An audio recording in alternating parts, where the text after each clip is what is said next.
If you're going to grow vegetables in containers, the rules are a little bit different than in the ground or in raised beds.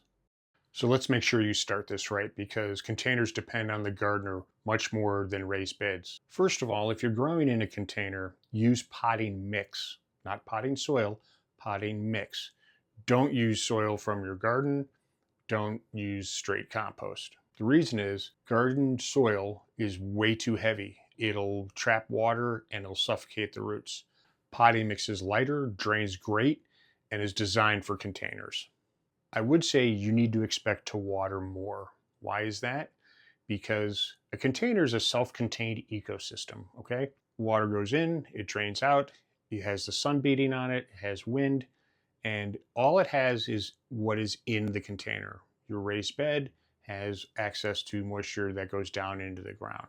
So you can expect that you're going to have to water more in a container, possibly every day. And because it is a closed system, after a while, maybe 3 or 4 weeks, you're going to have to start to fertilize because vegetables in general are heavy feeders and they will deplete whatever nutrition is in that potting mix. So if you want to add slow release fertilizer into the container before you plant, or if you want to use a weak solution of fertilizer on a weekly basis, Fertilizer Friday, for example, that's also a good choice. So just remember these 3 things. Use potting mix, water more frequently, and you're probably going to have to fertilize to some extent. But that's the basics for containers. If this was helpful, hit like, hit subscribe, and we'll see you on the next one.